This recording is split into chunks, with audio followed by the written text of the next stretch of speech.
we effectively, you can think of as 50% of our effort is on scaling, 50% of it is on innovation. My betting is you're going to need both to get to AGI. I've always felt this, that if we build AGI and then use that as a simulation of the mind, and then compare that to the real mind, we will then see what the differences are and potentially what's special and remaining about the human mind, right? Maybe that's creativity, maybe it's emotions, maybe it's dreaming. There's a lot of consciousness. There's a lot of hypotheses out there about what may or may not be computable.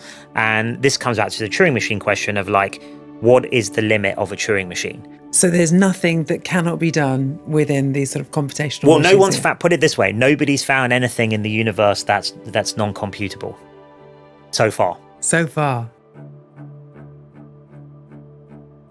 Welcome to Google DeepMind, the podcast with me, Professor Hannah Fry.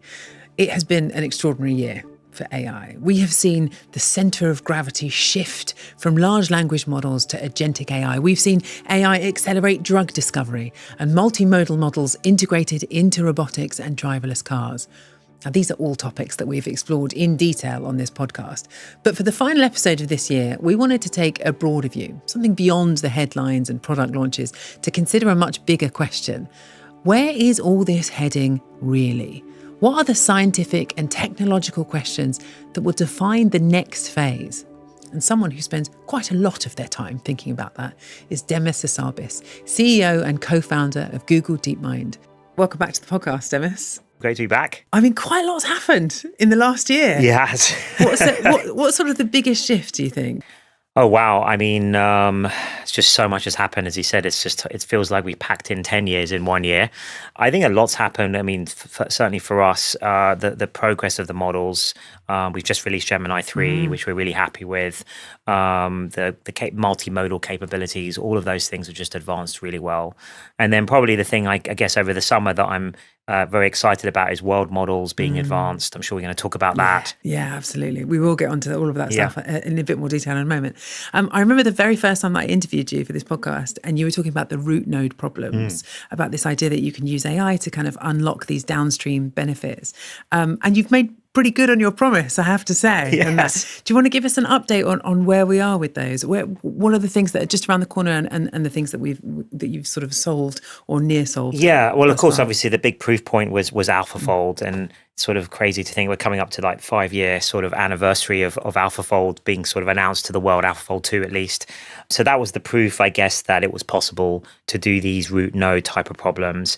And we're exploring all the other ones now. I think material science, I'd love to do a room temperature superconductor, and better batteries, these kinds of things. I think that's on the cards.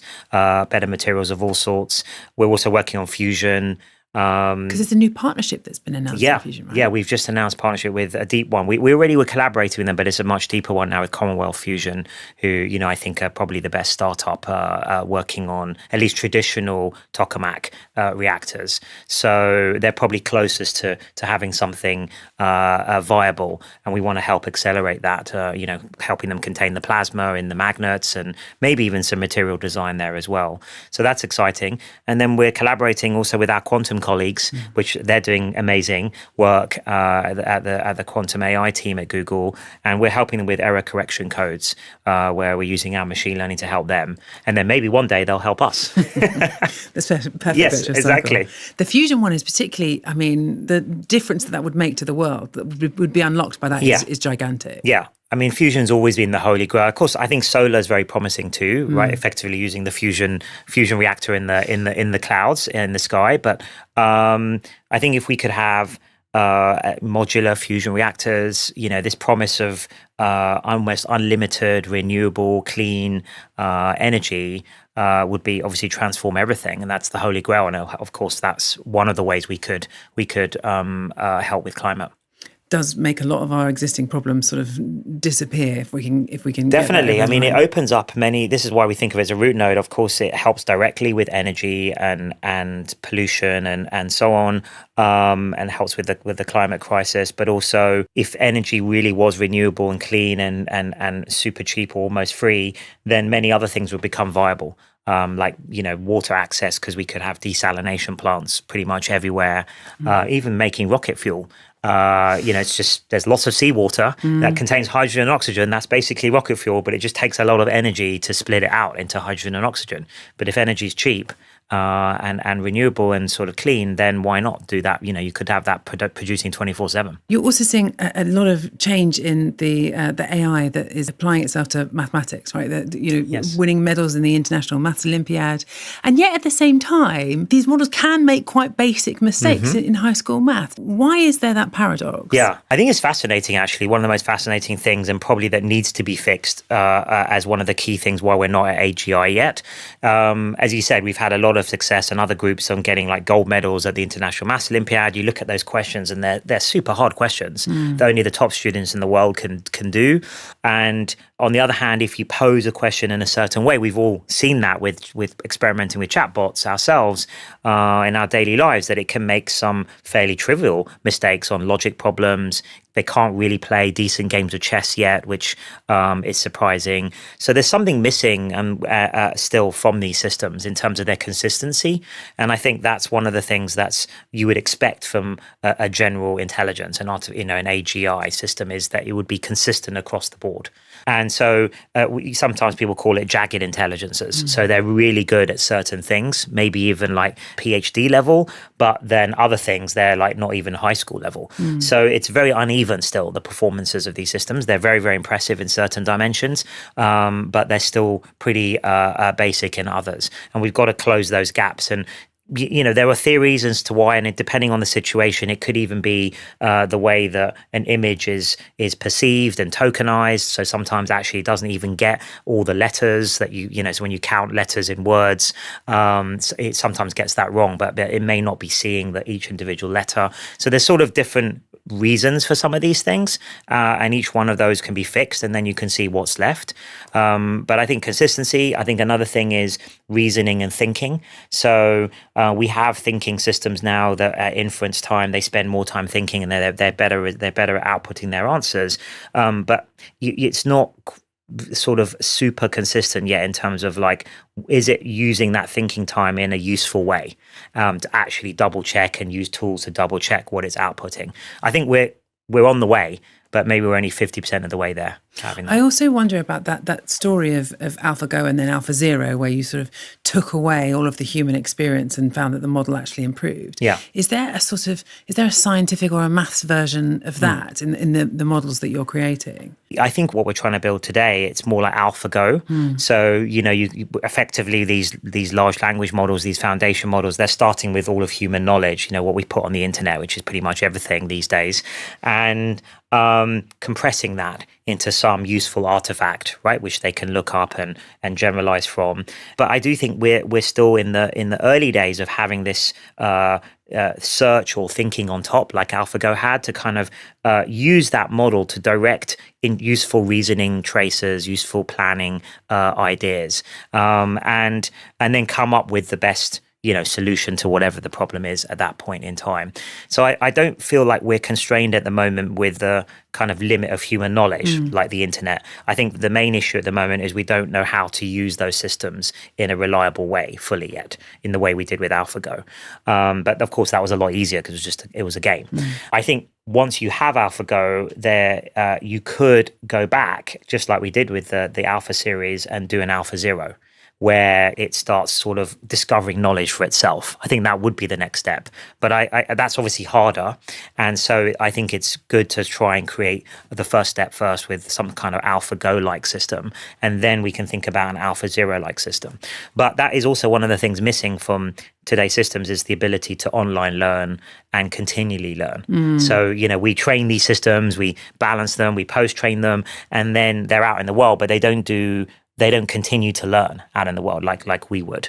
And I think that's another critical missing piece from these systems from that will be needed for AGI.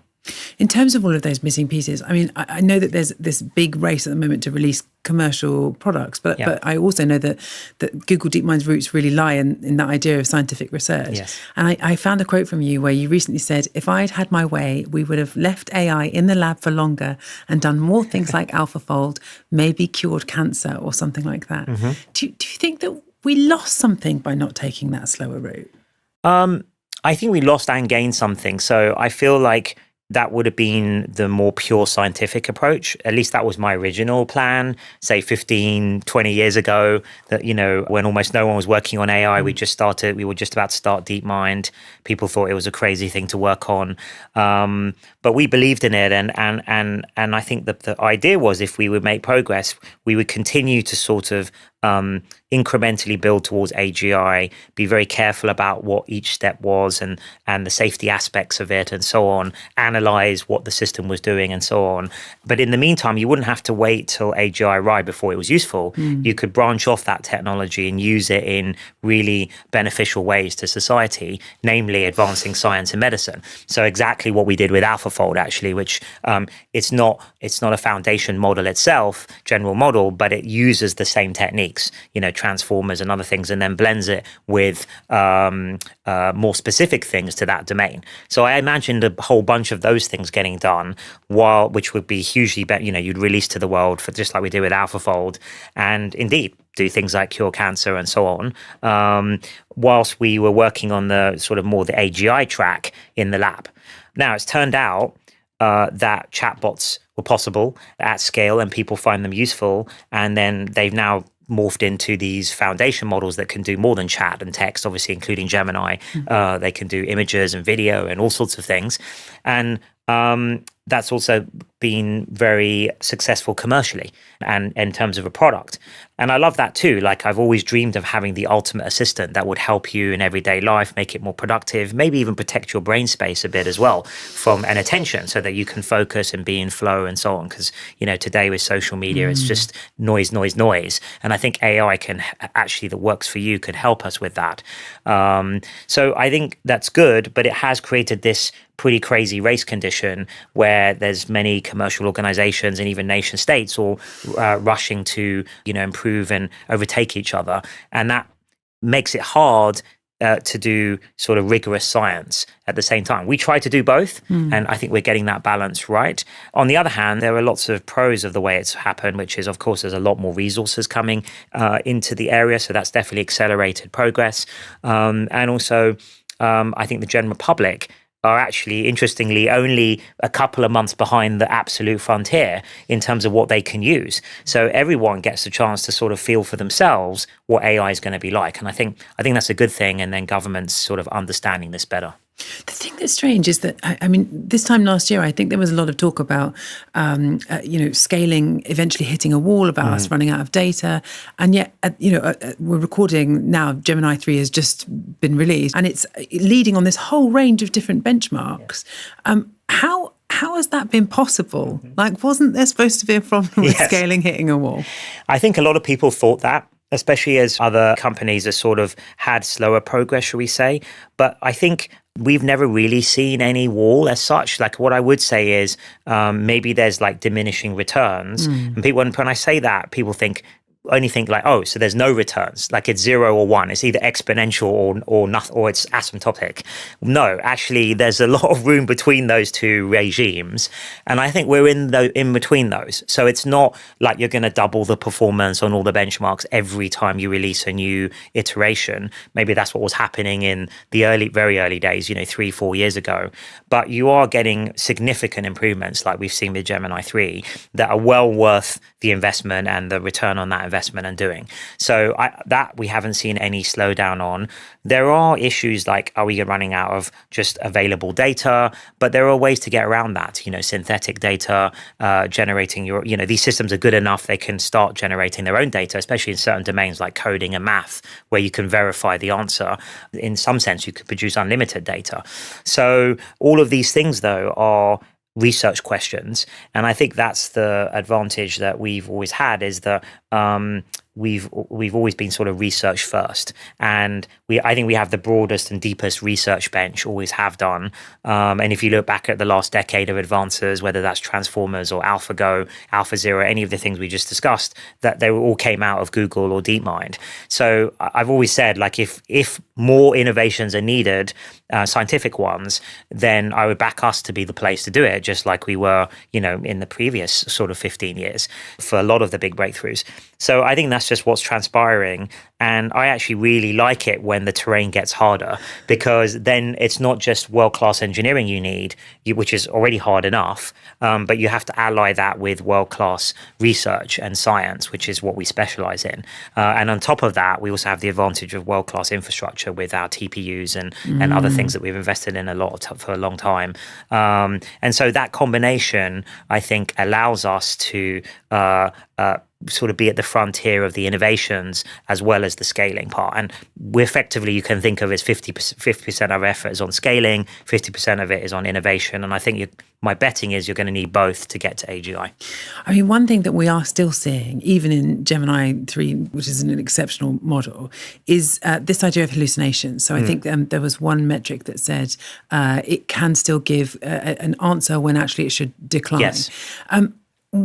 I mean, could you build a system where Gemini gives a confidence score in the same way that AlphaFold does? Yeah, I think so. And I think we need that, actually. And I think that's sort of one of the missing things. I think we're getting close. I think the better the models get, the more they know about what they know, if that makes sense. And I think the more reliable, you could sort of rely on them to actually introspect in some way or do more thinking and actually realize for themselves that they're uncertain or there's uncertainty over this answer. And then we've got to sort of work out how to train it in a way where it can output that as a reasonable answer. We're getting better at it, but it's still sometimes, it sort of forces itself to answer when it probably shouldn't. And then that can lead to a hallucination. So I think, a lot of the hallucinations are of that type currently.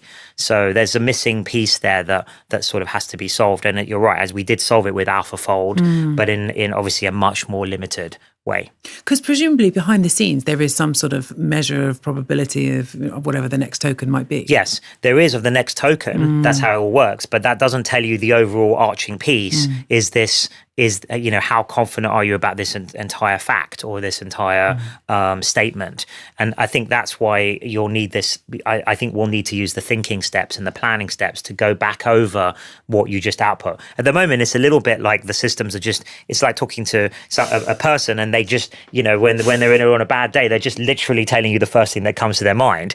Most of the time that'll be okay. But then sometimes when it's a very difficult thing, you'd want to pause for a moment and maybe go over what you were about to say and adjust what you were about to say. But perhaps that's happening less and less in the world these days, but that's still the better way of having a discourse. So, I think you can think of it like that. These models need to do that better. I also really want to talk to you about the simulated worlds and putting agents in them, because we got to talk to your Genie team earlier this awesome year. Work. Tell me why you care about simulation. What can a world model do that a language model can't?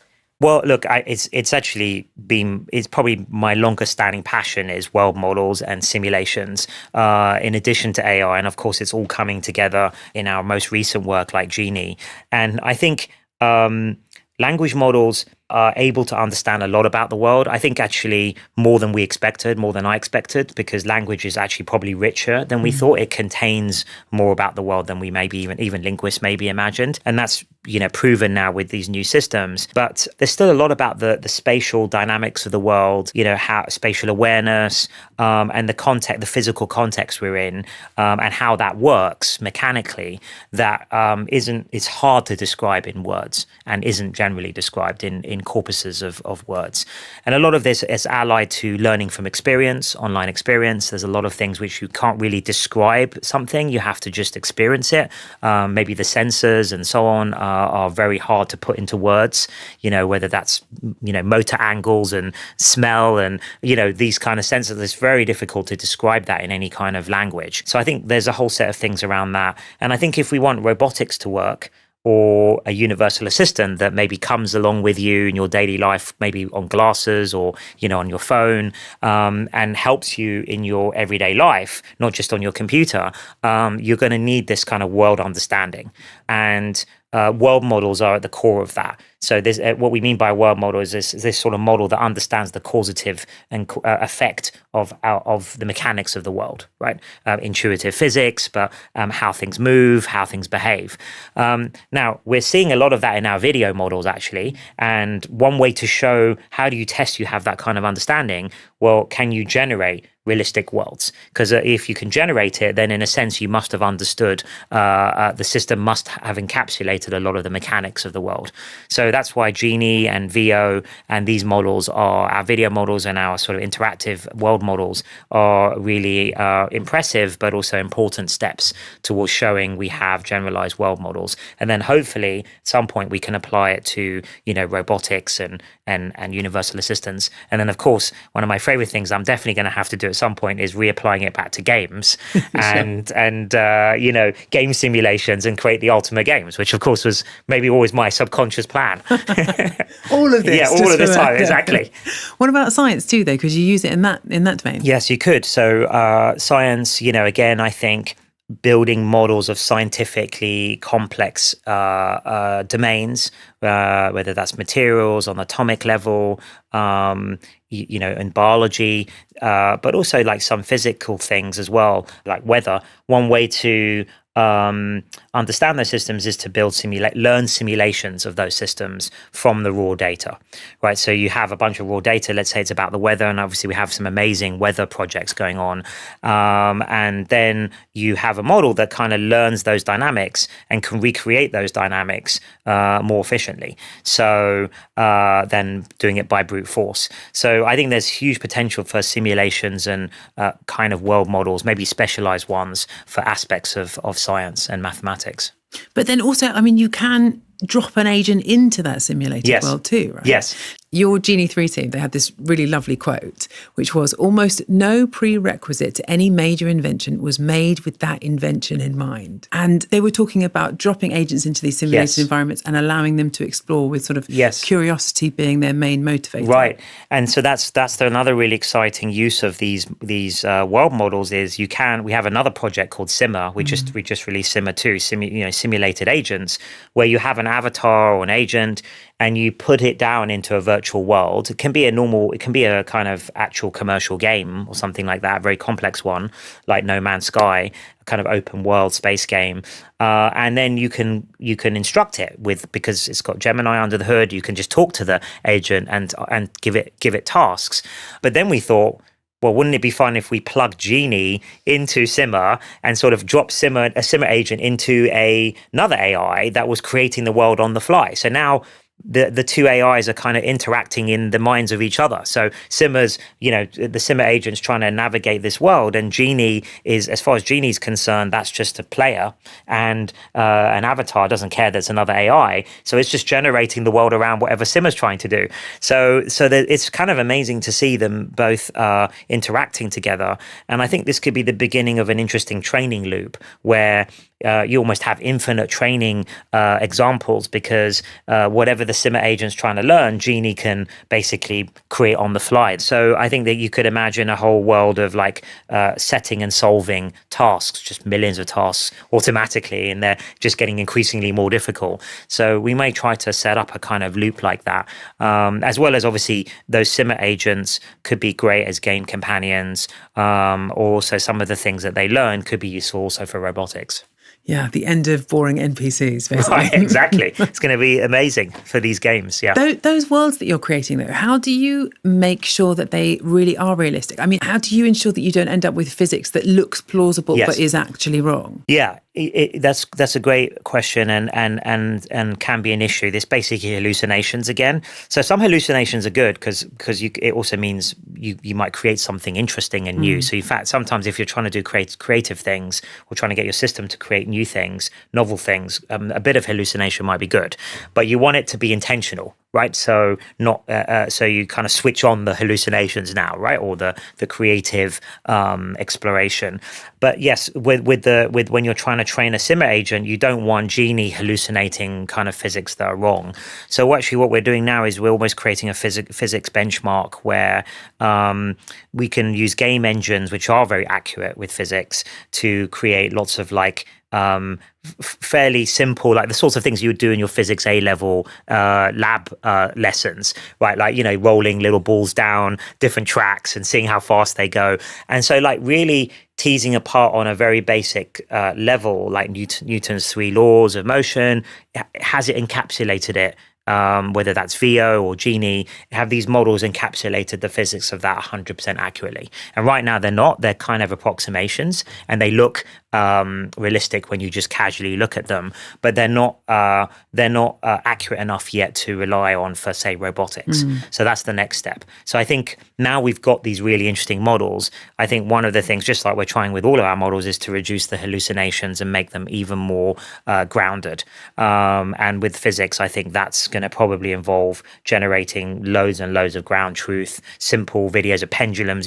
What happens when two pendulums go around each other? But then very quickly you get to like three body problems, which are not solvable anyway.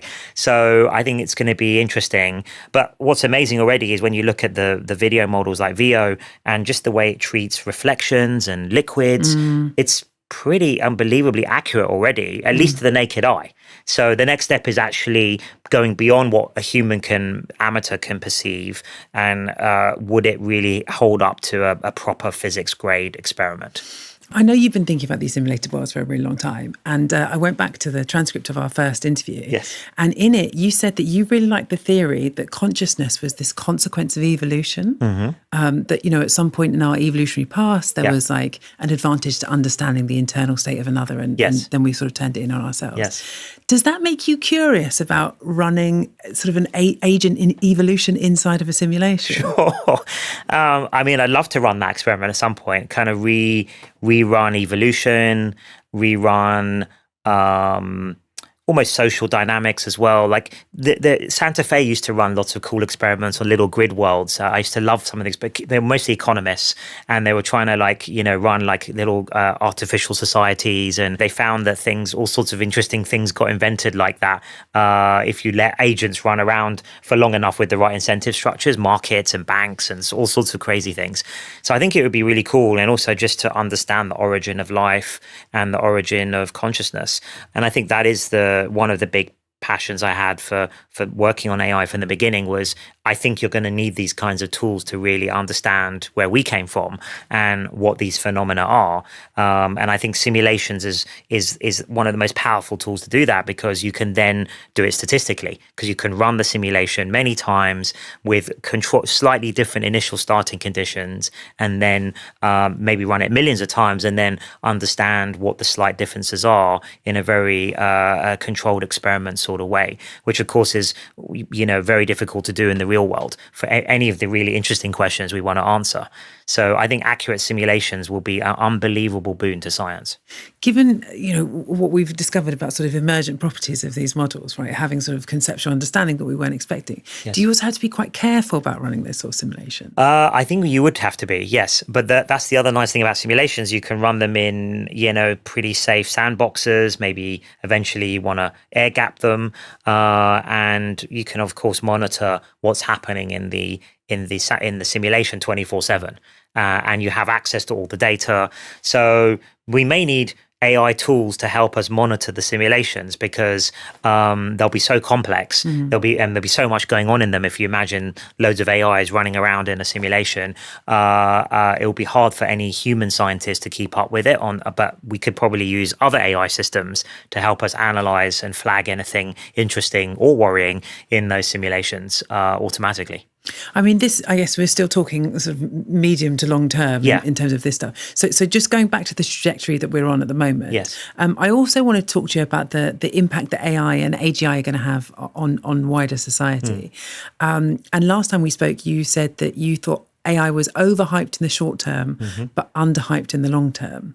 And I know that this year there's been a lot of chatter about an AI bubble. Yes. What happens if there is a bubble and it bursts? What happens? Well, look, I think, yes, that I still subscribe to it's overhyped in the short term, still underappreciated in the medium to long term. What's going to, how transformative it's going to be. There is a lot of talk, of course, right now about AI bubbles. In my view, I think there isn't. It's not one thing, binary thing. Are we or aren't we? I think there are parts of the AI ecosystem that are probably in bubbles. One example would be, just seed rounds for startups that basically haven't even got going yet, and they're raising at tens of billions of dollars valuations just out of the gate. It's sort of interesting to see how can that be sustainable. My guess is probably not, at least not in general. So there's that area. Then the people are worrying about, obviously, there's the big tech valuations and other things. I think there's a lot of real business underlying that. So, but it remains to be seen. I mean, I think maybe for any new, unbelievably transformative and profound technology, of which, of course, AI is probably the most profound, you're going to get this overcorrection in a way. So when we started DeepMind, no one believed in it. No one thought it was possible. People were wondering, what's AI for anyway? And then now, fast forward 10, 15 years, and now obviously it seems to be the only thing people talk about in business. And so but you're sort of going to get, it's almost an overreaction to the underreaction. So I think that's natural. I think we saw that with the internet. I think we saw it with mobile, and I think we're seeing it or going to see it again with AI. I don't worry too much about are we in a bubble or not, because from my perspective, as leading Google DeepMind, and also obviously with Google as an Alphabet as a whole, our job and my job is to make sure either way we come out of it very strong. And we're very well positioned. And I think we are tremendously well positioned either way. So if it continues going like it is now, fantastic. We'll carry on, all of these great things that we're doing and experiments and progress towards AGI. If there's a retrenchment, fine. Then also I think we're in a great position because we have our own stack with TPUs. We also have all these incredible Google products and, the profits that all makes to plug in our AI into. And we're doing that with search is totally revolutionized by AI overviews, AI mode with Gemini under the hood. We're looking at workspace, at email, at YouTube. So there's all these amazing things in Chrome. There's a lot of these amazing things that AI we can see already are low-hanging fruit to apply Gemini to, as well, of course, as Gemini app, which is doing really well as well now, and the idea of a universal assistant. So there's new products, and I think they will, in the fullness of time, be super valuable. But we don't have to rely on that. We can just power up our existing ecosystem, which is all sort of. I think that's what's happened over the last year. We've got that really efficient now. In terms of the AI that people have access to at the moment, I know you said recently how important it is not to build AI to maximize user engagement, just so we don't repeat the mistakes of social media. But I also wonder whether we are already seeing this in a way. I mean, people spending so much time talking to their chatbots that they end up kind of spiraling into self-radicalizing. Yeah. How do you stop that? How do you build AI that puts users at the center of their own universe, which is sort of the point of this in a lot of ways, but without creating echo chambers of one? Yeah. It's a very, careful balance that, I think is one of the most important things that we as an industry have got to get right. So I think we've seen what happens with, some systems that were overly sycophantic, or, then you get these sort of echo chamber reinforcements that are really bad for the person. So I think part of it is, and actually this is what we want to build with Gemini, and I'm really pleased with the Gemini 3 persona that we had a great team working on, and I helped with too personally, is just this sort of almost like a scientific personality that's it's warm, it's helpful, it's light, but it's succinct to the point, and it will push back on things in a friendly way that don't make sense, rather than trying to reinforce the idea that the Earth's flat and you said it and it's like wonderful idea. I don't think that's good in general for society if that were to happen. But you've got to balance it with what people want, because people want these systems to be supportive, to be helpful with their ideas and their brainstorming. So you've got to get that balance right. And I think we're sort of developing a science of personality and persona, of like how to kind of measure what it's doing, and where do we want it to be, like on authenticity, on humor, these sorts of things. And then you can imagine there's a kind of base personality that it ships with. And then everyone has their own preferences. Do you want it to be more humorous, less humorous, or more succinct, or more verbose? People like different things. So you add that additional personalization layer on it as well. But there's still the core base personality that everyone gets, right? Which is trying to adhere to the scientific method, which is the whole point of these. And we want people to use these for science and for medicine and health issues and so on. And so I think it's part of the science of getting these large language models right. And I'm quite happy with the direction we're going in currently. We got to talk to Shane Legg a couple of weeks ago about AGI in particular. Across everything that's happening in AI at the moment, the language models, the world models, and so on, what's closest to your vision of AGI? I think actually the combination of, obviously there's Gemini 3, which I think is very capable, but the Nano Banana Pro system we also launched last week, which is an advanced version of our image creation tool. What's really amazing about that, it has also Gemini under the hood. So it can understand not just images, it sort of understands what's going on semantically in those images. And people have been only playing with it for a week now, but I've seen so much cool stuff on social media about what people are using it for. So for example, you can give it a picture of a complex plane or something like that, and it can label all the diagrams of all the different parts of the plane, and even visualize it in a like with all the different parts sort of exposed. So it has some kind of deep understanding of mechanics and what makes up parts of objects, what's materials. So it's a sort of and it can render text really, really accurately now. So I think that's sort of it's getting towards a kind of AGI for imaging. I think it's a kind of general purpose system that can do anything across images. So I think that's very exciting. And then the advances in world models, Genie and Simmer, and what we're doing there. And then eventually we got to kind of converge all of those they're kind of different projects at the moment, and they're intertwined, but we need to converge them all into one big model, and then that might start becoming candidate for proto AGI. I know you've been reading quite a lot about the Industrial Revolution recently. Yes. Are there things that we can learn from what happened there to try and mitigate against the sort of some of the disruption that we can expect as AGI comes? I think there's a lot we can learn. It's something you sort of study in school, at least in Britain, but on a very superficial level. Like, it was really interesting for me to look into how it all happened, what it started with, the reasons behind, the economic reasons behind that, which is like the textile industry, and then the first computers were really the sewing machines, right? And then they became punch cards for the early Fortran computers, mainframes. And for a while, it was very successful in Britain, became like the center of the textile world, because they could make these amazingly high quality things for very cheap because of the automated systems. And then obviously the steam engines and all of those things came in. I think there's a lot of incredible advances that came out of Industrial Revolution. So child mortality went down, and all of modern medicine and sanitary conditions, the kind of work-life split and how that all worked was kind of worked out during the Industrial Revolution. But it also came with a lot of challenges.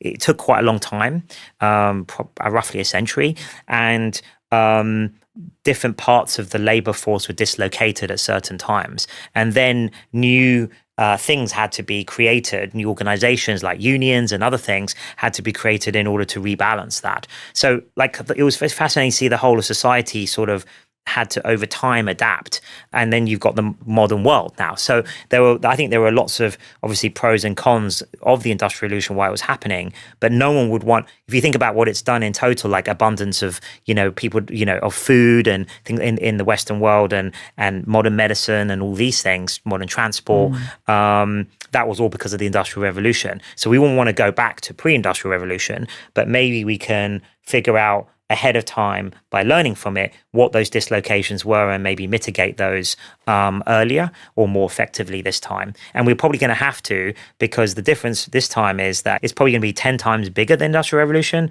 and it'll probably happen 10 times faster.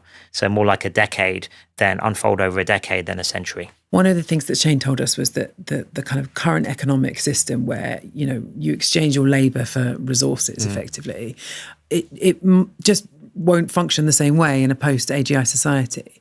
Do you have a vision of how society should be reconfigured or might be reconfigured in a way that works? Yeah, I'm spending more time thinking about this now, and Shane's actually leading an effort here on that to sort of think about what a post-AGI world might look like and what we need to prepare for.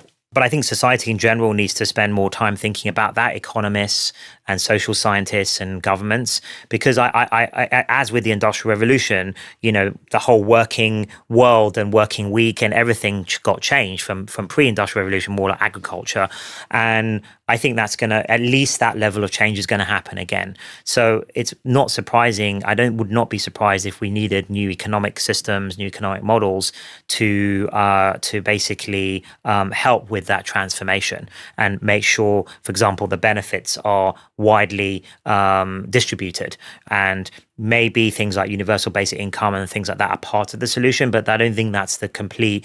I think that's just what we can model out now, right? Because that would be almost an add-on to what we have today. But I think there might be something way better systems where more like direct democracy type systems where you can, vote with a certain amount of credits or something for what you want to see. It happens actually on local community level. Here's a bunch of money. Do you want a playground or a tennis court or an extra classroom on the school? And then you let the community sort of vote for it, right? So and then maybe you could even measure the outcomes, and then the people that sort of consistently vote for things that end up being more well received, they have proportionally more influence for the next vote. So there's a lot of interesting things I hear, economist friends of mine who are kind of brainstorming this, and I think that would be great if we had a lot more work on that. And then there's the philosophical side of it of like, okay, so jobs will change and other things like that, but then but maybe we'll have fusion will have been solved. And so we have this sort of abundant free energy. So we're post scarcity. So what happens to money? Maybe everyone's better off, but then what happens to purpose, right? Because a lot of people get their purpose from, their jobs and then providing for their families, which is a very noble purpose. So if that's, so there's a lot of, I think some of these questions blend from economic questions into almost philosophical questions. Do you worry that people don't seem to be paying attention, sort of moving as quickly as you'd like to see? Yeah. What would it take for people to sort of recognize that we need international collaboration on this? I am worried about that, and I wish that, and again, in a sort of ideal world, there would have been a lot more collaboration already, and international specifically, and a lot more research and sort of, I guess, exploration and discussion going on about these topics. I'm actually pretty surprised there isn't more of that being discussed, given that, even our timelines, there are some very short timelines out there, but even ours are 5 to 10 years, which is not long for institutions or things like that to be built to handle this. And one of the worries I have is that the institutions that do exist, they, seem to be very fragmented and not very influential to the level that you would need. So it may be that there aren't the right institutions to deal with this currently. And then, of course, if you add in the geopolitical tensions that are going on at the moment around the world, it seems like collaboration, cooperation is harder than ever. Just look at climate change and how hard it is to get any agreement on anything to do with that. So we'll see. I think as the stakes get higher and as these systems get more powerful, and maybe this is one of the benefits of them being in products, is the everyday person that's not working on this technology will get to feel the increase in the power of these things and the capability, and so that will then reach government, and then maybe they'll see sense as we get closer to AGI. Do you think it will take a moment, an incident, for everyone to sort of sit up and pay attention? I don't know. I mean, I hope not. Most of the main labs are pretty responsible. We try to be as responsible as possible. That's always something if you followed us over the years, that's been at the heart of everything we do. Doesn't mean we'll get everything right, but we try to be as thoughtful and as scientific in our approach as possible. I think most of the major labs are trying to be responsible.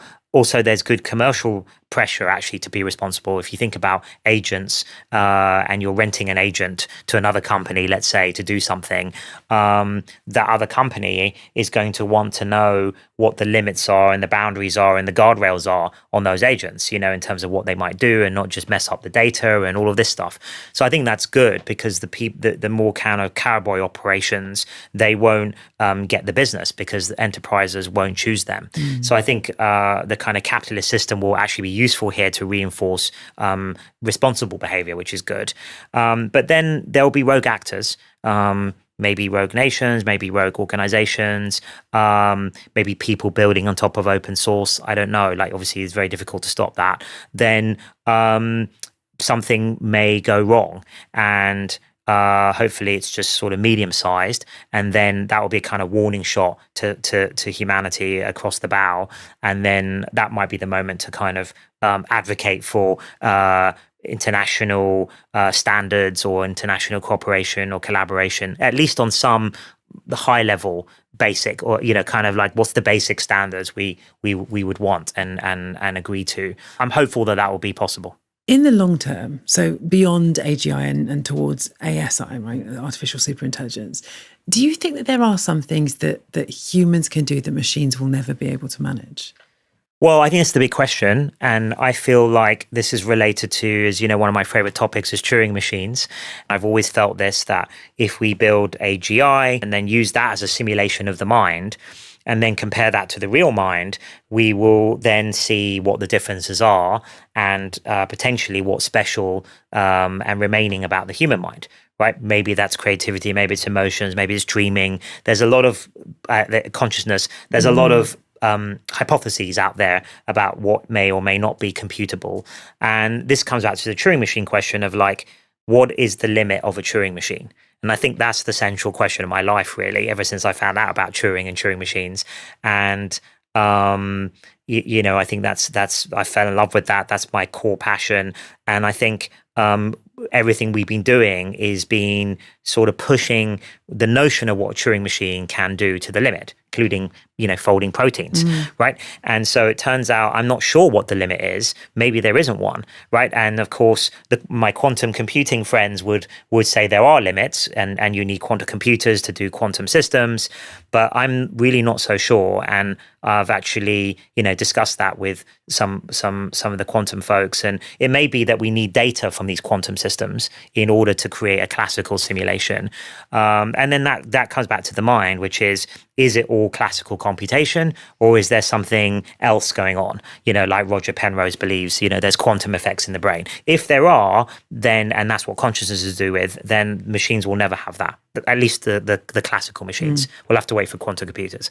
But if there isn't, then there may not be any limit. Maybe in the universe, everything is computationally tractable, and therefore, if you look at it in the right way, and therefore Turing machines might be able to model everything in the universe. I'm currently, if you were to make me guess, I would guess that, and I'm working on that basis until physics shows me otherwise. So there's nothing that cannot be done within these sort of computational. Well, no one's put it this way: nobody's found anything in the universe that's non-computable so far. So far, right? And I think we've already shown you can go way beyond the usual complexity theorist P equals MP view of like what a classical computer could do today, things like protein folding and Go and so on. So I don't think anyone knows what that limit is. And that's really, if you would boil down to what we're doing at DeepMind and Google, and what I'm trying to do is find that limit. But then in the limit of that, though, right, is that in the limit of that idea is that, we're sitting here, sort of, there's like the warmth of the lights on our face. Yes. We kind of hear the whir of the machine in the background. There's like the feel of the desk under our hands. Yes. All of that could be replicable by a classical computer. Yes. Well, I think in the end, my view on this is why I love Kant as well. Is all of my two favorite philosophers, Kant and Spinoza, for different reasons. But Kant, the reality is a construct of the mind. I think that's true. And so, yes, all of those things you mentioned, they're coming into our sensory apparatus, and they feel different, right? The light, the warmth of the light, the touch of the table. But in the end, it's all information, and we're information processing systems. And I think that's what biology is. This is what we're trying to do with isomorphic. That's how I think we'll end up curing all diseases, is by thinking about biology as an information processing system. And I think in the end, that's going to be, and I'm working on in my spare time, my 2 minutes of spare time, physics theories about things like information being the most fundamental unit, should we say, of the universe, not energy, not matter, but information. And so it may be that these are all interchangeable in the end, right? But we just sense it, we feel it in a different way. But as far as we know, this is still all these amazing sensors that we have. They're still computable by a Turing machine. But this is why your simulated world is so important, right? Yes, exactly. Because that would be the way to get one of the ways to get to it. What's the limits of what we can simulate? Because if you can simulate it, then in some sense you've understood it. I wanted to finish with some personal reflections of what it's like to be at the forefront of this. I mean, does the emotional weight of this ever sort of weigh you down? Does it ever feel quite isolating? Yes. Look, I don't sleep very much, partly because it's too much work, but also I have trouble sleeping. It's very complex emotions to deal with because it's unbelievably exciting. I'm basically doing everything I ever dreamed of. And we're at the absolute frontier of science in so many ways, applied science as well as machine learning. And that's exhilarating, as all scientists know, that feeling of being at the frontier and discovering something for the first time. And that's happening almost on a monthly basis for us, which is amazing. But then, of course, we, as Shane and I and others who've been doing this for a long time, we understand it better than anybody, the enormity of what's coming. And this thing about is still under actually appreciated. In fact, what's going to happen in more of a 10-year timescale, including to things like the philosophical, what it means to be human, what's important about that. All of these questions are going to come up. And so it's a big responsibility, but we have an amazing team thinking about these things. But also it's something, I guess, at least for myself, I've trained for my whole life. So, ever since my early days playing chess and then working on computers and games and simulations and neuroscience, it's all been for this kind of moment. And it's roughly what I imagined it was going to be. So that's partly how I cope with it, is just training. Are there parts of it that have hit you harder than you expected, though? Yes, for sure. On the way, I mean, even the AlphaGo match, right? Just seeing, that how we managed to crack Go, but Go was this beautiful mystery, and it changed it. And so that was interesting and kind of bittersweet.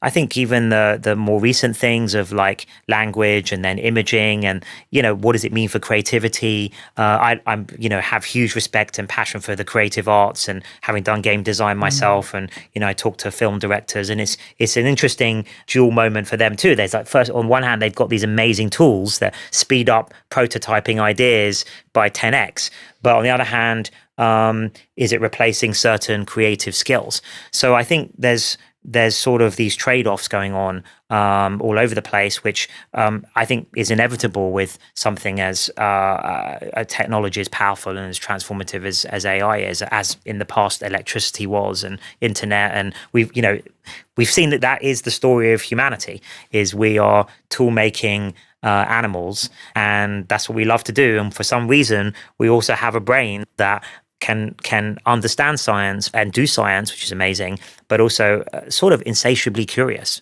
I think that's the heart of what it means to be human. And I think I've just had that bug from the beginning. And my expression of trying to answer that is to build AI. When you and the other AI leaders are in a room together, is there sort of sense of solidarity between you? This is a group of people who all know the stakes, who all really understand these things?